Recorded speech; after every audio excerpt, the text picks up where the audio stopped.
자, 아론의 권위가 한번 흔들렸기 때문에 이제 하나님께서 아론을 세워 주십니다. 그래서 17장에서는 아론의 지팡이에서 싹이 나고 꽃이 피고 열매가 열리게 하고, 18장에서는 1절에 여호와께서 아론에게 이르시되, 그 모세가 아니라 아론에게 이제 말씀을 하신 겁니다. 아론에게, 이스라엘 백성들에게 아론의 권위를 세워 주는 겁니다. 내 아들과 내 조상의 가문은 성소에 대한 죄를 함께 담당할 것이요. 그랬습니다. 이제 성소, 이제 죄를 속하는 제사를 드리는 일에 레위 사람들이 이제 다 동원되는 겁니다. 그 내 조상의 가문, 레위 지파가 그 감당할 건데, 1절 후반절에 보면 너와 내 아들들은 너희의 제사장 직분에 대한 죄를 함께 담당할 것이다.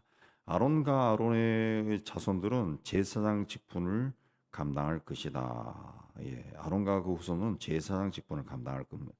그리고 2절에 너는 내 형제 레위 지파 곧 내 조상의 지파를 데려다가 너와 함께 있게 하여 너와 내 아들들이 증거 장막 앞에 있을 때 그들이 너를 돕게 하라. 그 나머지 레위 지파 사람들은 레위에게도 아들이 3명이 있었죠. 그 아들에게서 또 이 자손들이 퍼져 나갔죠.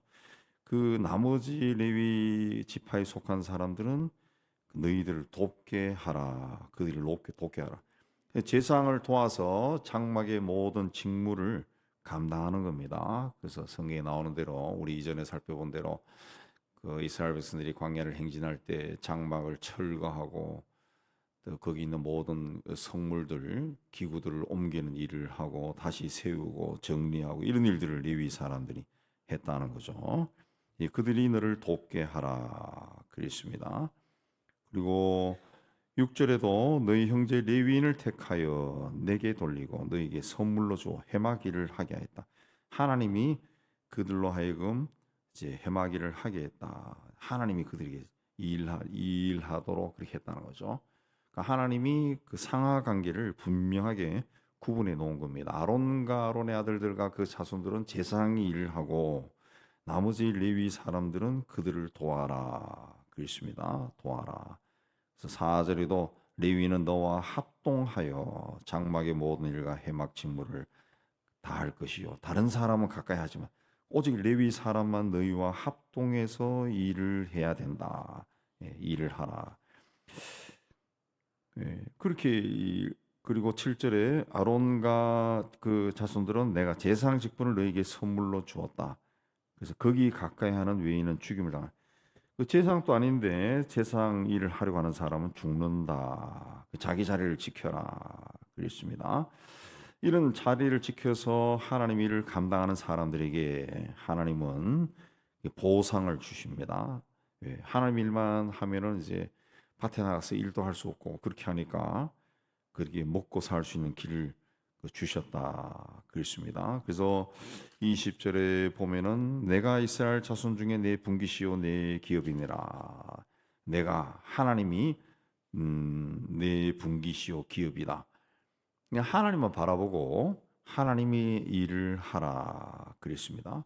그 제사장을 위해서 예, 그 이제 그 제사장이 이제 생활할 수 있는 것을 주는데 8절에도 내가 내 거제물 이스라엘 자손이 거룩하게 모든 헌물을 내가 주관하게 하고 내가 기름 부음을 받았으므로 말미암아 그것을 너와 내 아들들에게 영광 몫의 음식으로 주노라. 그래서 또 8절 이하에 이제 계속 그 이야기입니다. 11절에도 거제물과 모든 요제물을 주겠다. 요제는 이제 흔드는 겁니다. 거제는 하나님께 이렇게 바친 헌물들이고 거제 하나님께 드린 것들이고 요제물은 흔들어서 둔 것을 이야기합니다.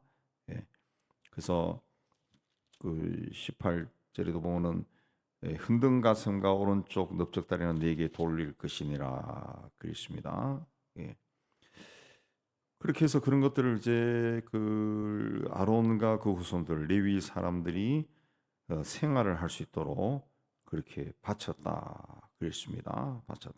12절에도 첫 소산 제일 좋은 기름과 제일 좋은 포도주와 곡식을 내게 주었노니 하나님께 드리는 그 땅에 처음 익은 모든 열매는 내 것이다. 14절은 특별히 드린 모든 것은 내 것이 되리라 그랬습니다. 그렇게 해서 그 이제 처음 익은 것들을 이제 다 제사장 몫으로 삼았습니다. 그 레위 사람들도 21절 이하에 보면은 그 제사장들처럼 기업이 분배되지 않았기 때문에 21절에 내가 이스라엘의 11조를 레위 자손에게 기업으로 다 줬다.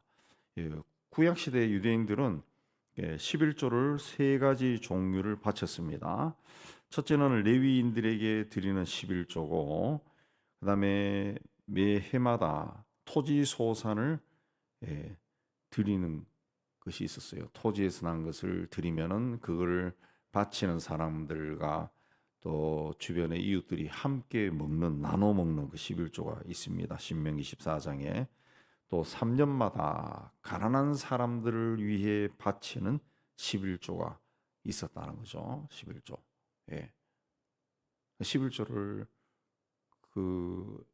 예를 들면은 매월 바치는 것이 있고 1년에 한 번 바치는 11조가 있고, 그러면 그 1년에 한 번 바치는 11조는 10의 2조가 되겠죠. 뭐 11월 달에 그 추수감사할 때 11조를 한다 그러면 이 11월 달에 11조를 내고 거기 더해서 이웃들과 나누기 위한 11조를 또 한 번 더 하는 거죠.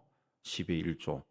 예를 들면 100만 원이다 그러면 10만 원을 그렇게 두 번 내는 거죠. 그 3년에 한 번은 또 한 번 더 내는 거예요. 100만 원에만 11조를 10만 원을 더 냈다 그랬습니다. 그거는 뭐냐? 가난한 사람들 위해 바치는 11조. 가난한 사람들을 돕기 위해 바치는 11조. 그 세 가지 종류를 냈다는 겁니다. 냈다는. 예. 근데 이 11조를 통해 가지고 이제 그 하나님의 성막 나가서 이제 성전이 이제 유지가 된 거죠. 거기서 끊임없이 하나님께 제사를 드리고 또 말씀을 가르치고 그 일 계속되는데, 이제 그 바벨론과 아시리아에 의해서 이제 나라가 망할 즈음에는 이 헌금에 대한 전통이 이제 점점 흐물어진 겁니다. 그 느헤미야 시대에도 백성들이 이 말씀을 지키지 않아서, 그러니까 성 11조를 드리지 않아서 그 성에 보면은 이 레위인들이 이 성전에서 봉사를 할 수 다 떠나버리죠. 떠나버리게 되고, 예.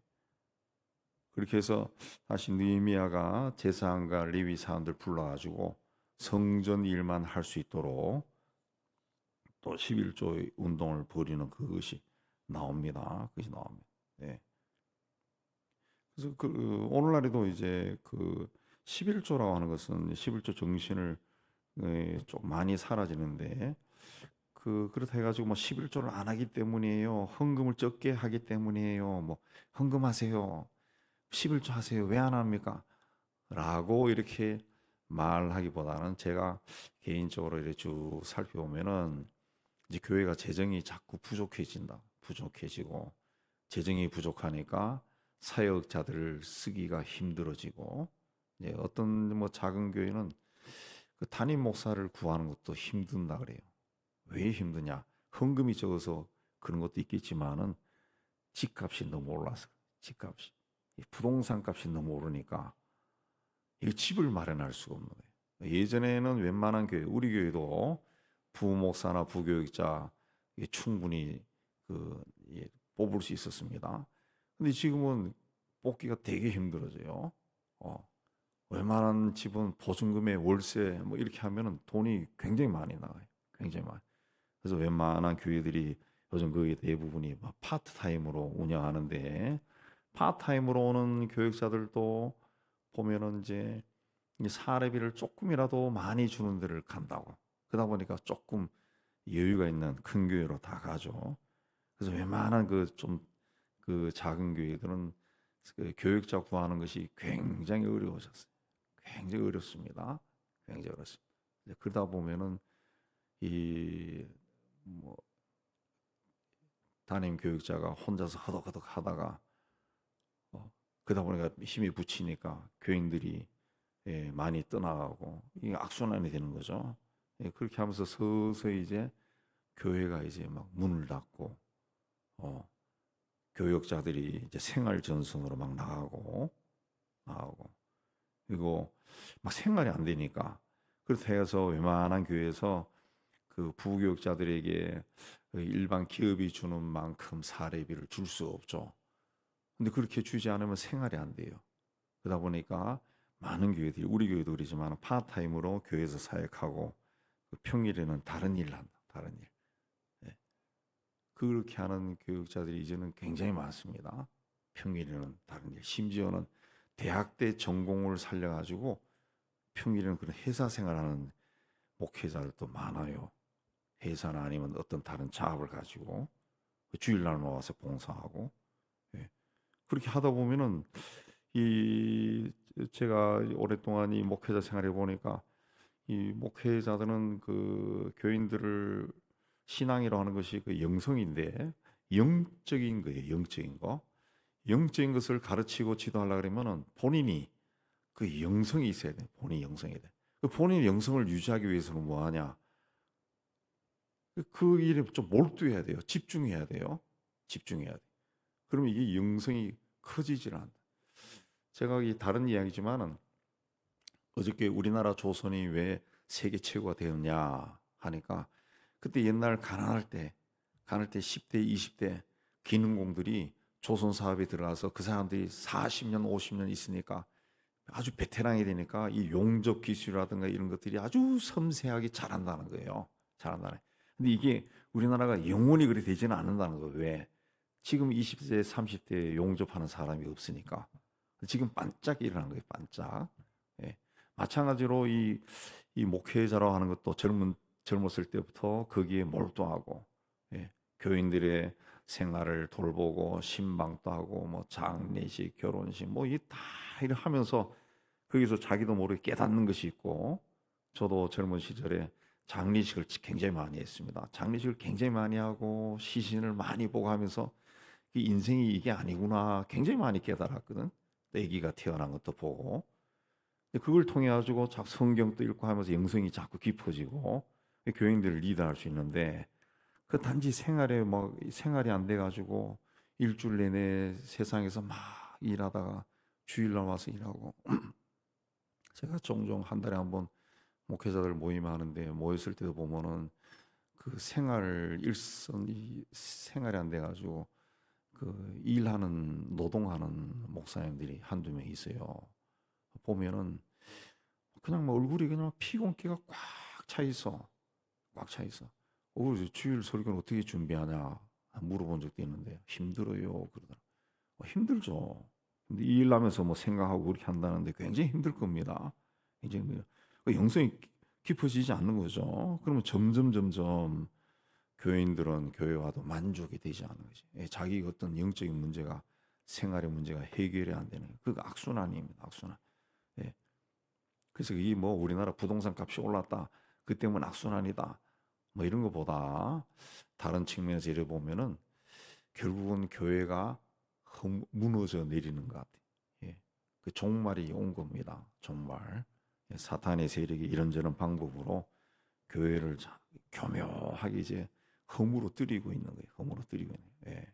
그 제가 오래 전부터 이제 한 달에 한 번 첫째 주에 온 가족 예배 드리면서 아이들까지 다 내려오게 한 것도 그 최초에 시작한 것이 물론 예배는 어린아이부터 할아버지까지 같은 장소에서 예배 드려야 된다. 그런 그 신학적인 문제도 있지만은 교육자 구하는 것이 너무 힘들어가지고 그렇게 한 거예요. 그래서 우리가 한 2, 3년 정도 각 교회 학교 부장으로 하여금 지도해서 설교하게 하고 그런 자료를 제공하고 막 그렇게 한 적이 있는데 나름대로 다 잘 돌아갔어요. 잘 돌아갔는데 우리는 그걸 굉장히 오래전에 시작했는데 요새 이제 교회 학교 이제 그 문제가 막 나오면서 교육자 문제가 나오면서 그 이야기들이 나오더라. 그 이야기들이. 평신도들을 훈련시켜서 옛날 우리가 어렸을 때는 집사님들이 막 교회 학교 부장하면서 설교하고 했거든요. 그 평신도를 훈련시켜서 교회 학교 아이들을 양육하고 그리고 예배 어린아이들도 다 어른 예배 아이 예배 없이 다 같이 참여해 가지고 그렇게 예배 교육을 하는 일을 해야 된다. 라는 말이 이제 많이 나옵니다. 많이 나옵니다. 우리는 그걸 굉장히 오래전에 시작했어요. 어쩔 수 없이 시작했는데 요새는 어떤 하나의 어떤 그 운동으로 신학적인 운동, 신앙적인 운동으로 그쪽으로 변해가고 있는 것 같아요. 변해가고. 이게 뭐 우리가 잘났다 못났다, 또 교회가 재정이 어렵다, 또 풍부하다 이 문제가 아니라 제가 말씀드린 것처럼 이게 어떤 그 종말의 어떤 사인이 아닌가.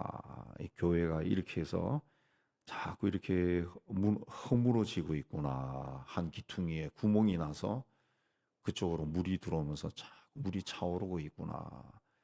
그래서 이 시대에 우리가 더더욱 이 하나님을 바라보고 이런 시대에 내가 뭘 해야 될 것인가. 이걸 많이 생각해야 되지 않을까. 그런 생각이 듭니다. 단지 뭐 우리 교회는 뭐가 없고 부족하고 뭐 목사님 설교가 어쩌고 저쩌고 뭐 뭐도 없고 뭐 성경 공부도 하다가 말고 뭐 이런 게 자꾸 비판할 것이 아니라 이 어떻게 돼서 이렇게 될까 좀 생각하고 이런 문제를 어떻게 어, 두 개 구멍이 뚫렸는데 이걸 어떻게 막을까 어떻게 하면은 그래도 이 주님이 완전히 오실 때까지 내가 살아 있다면은 이 일을 어떻게 내가 이 허물어지는 것을 막을 수 있을까 많이 고민하고 우리가 동참해야 될 줄로 봅니다. 이건 단지 헌금의 문제가 아닌 것 같아요. 어쨌든 그 하나님의 성전에서 일하는 아론과 그 후손들과 레위인들에게 하나님께 내가 너희의 기업이다. 내가 너희의 모든 것을 보장하겠다. 그렇게 해서 레위인과 아론의 자손들이 그렇게 했다고요. 지금 이 농경 시대라 그러면은 지금 또 충분히 하나님께 헌신된 사람들은 이렇게 주는 것으로만 살아갈 수가 있습니다. 그러나 지금은 도시에 들어와 있고 아파트 문화권이고 하니까 이게 굉장히 어려워져요. 어려워져. 예. 그래서 이런 이들을 잘 감당해서 성물을 더럽히지 말라. 그렇습니다. 성물을 더럽히지 하나님의 것을 온전하게 보존해라. 그렇습니다. 우리 시대에 되어가는 모든 것들을 살피면서 이 시대에 우리도 어떻게 하나님의 교회를 잘 섬기고 복음 사역을 끝까지 잘 유지하고 많은 사람들이 복음을 듣고 주님 앞에 나와 구원받는 그런 일을 지속적으로 할 수 있을까? 이제 이런 일에 이제 오늘 말씀에 나오는 레위 사람들처럼 돕는 자가 돼. 돕는 자가 돼야 됩니다. 예. 돕는 자가 돼. 예. 함께 하라 그랬죠. 그들이 너를 돕게 하라 그랬습니다. 레위는 너와 합동해서 장막의 모든 일과 해막의 직무를 다할 것이요. 그랬습니다. 이제는 그 레위인이 예수 믿는 사람들입니다. 평신도들입니다. 다 이제 신약 시대 이후로는 예수님이 오시고 성령이 강림하신 이후에는 하나님의 교회는 다 같이 하는 거죠. 예. 주님의 영도 예수 믿는 모든 사람에게 성령께서 들어오셔서 우리와 함께 하신다. 두세 사람이 모인 곳이 내가 있는 곳이다. 성전이다. 그러니까 우리가 이제는 다 함께 우리가 섬기는 교회를 위해서 일하고 또 고민하고 또 그렇게 해야 됩니다. 그렇게 할 때 이 시대에 주님 오실 때까지 교회가 하나님 맡기신 일을 잘 감당할 수 있을 줄로 믿습니다. 우리 모두가 다 이 말씀을 마음에 두고 합동해서 하나님 일을 잘 감당해서 하나님의 나라를 확장하는 귀한 도구로 쓰임 받기를 주님의 이름으로 축복합니다.